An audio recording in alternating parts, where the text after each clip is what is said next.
ازيكم عاملين ايه؟ يا رب تكونوا بخير. اهلا بيكم في قناه تجارب شوشتة. النهارده تجربه منتجات مصريه بس مش جديده، منتجات الطفوله يا جماعه. احلى حاجه كنا بناكلها واحنا اطفال، واكيد اللي في مصر عارفين ايه منتجات الطفوله. واحلى بسكوت في مصر من وجهه نظري بسكوت الشمعدان، انا عن نفسي بحبه جدا. النهارده بسكوت الشمعدان عامل لنا منتجات جديده هنجربها مع بعض. جبت الثلاث انواع بسكوت الشمعدان اللي نازله جديد في السوبر ماركت، هنجربها مع بعض دلوقتي. قبل ما ابدا الفيديو ما تنسوش تحطوا لايك، تشتركوا في القناه وتفعلوا الجرس وتشيروا الفيديو لاصحابكم. ادعموا القناه علشان القناه تكبر واظهر معاكم في اقرب وقت. ويلا نبدا الفيديو على طول. هنبدا باول بسكوت شمعدان اتش دي. البسكوت ده يعني تقريبا 5 جنيه 6 جنيه حاجه كده. اتش دي بسكوت ويفر محشي بكريمه البندق. فيلا ندوق بسكوت الشمعدان الجديد الاتش دي.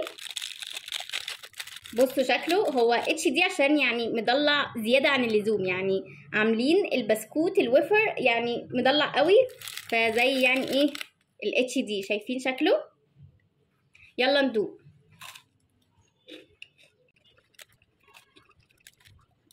كالعاده يا جماعه لازم بسكوت الشمعدان يعجبني، مش هقدر اقول عليه اي حاجه.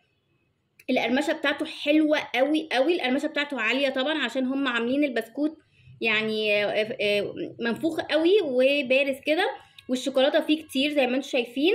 بصراحه هياخد 9.5/10، والنص ده بس عشان سكره زياده بالنسبه لي. ممكن يبقى بالنسبه لحد تاني سكره مش زياده، بس بصراحه عجبني جدا بسكوت الشمعدان. يلا ندوق تاني بسكوت شمعدان جديد. تعالوا ندوق تاني واحد بسكوت الشمعدان اتش دي الجديد محشي بكريمه الشوكولاته. التاني كان محشي بايه؟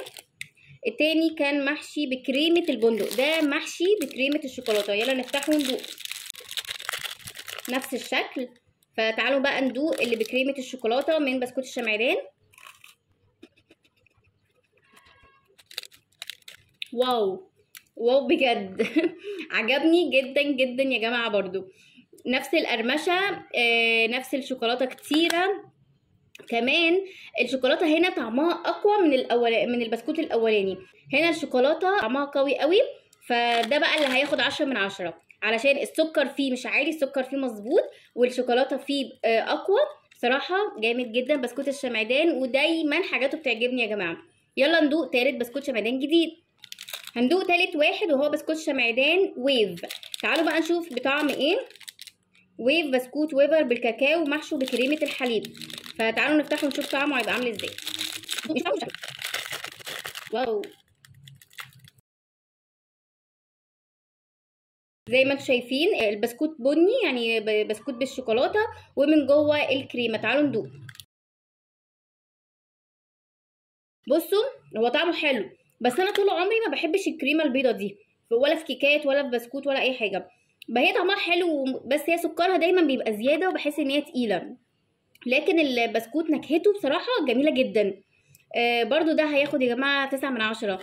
حلو قوي برضو عجبني، يعني اللي بيحب الكريمه البيضه دي وطبعا هيحبه جدا.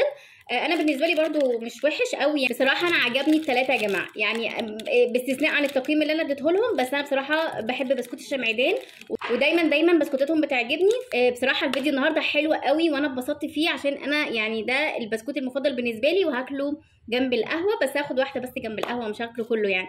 بس كده انا خلصت الفيديو. اكتبوا لي رايكم في التعليقات، بتحبوا بسكوت الشمعدان وهل جربتوا المنتج الجديد ده ولا لا؟ لما تسيبوا الفيديو ما تنسوش تحطوا لايك عشان تدعموا القناه. استنوني فيديوهات جديده وباي باي.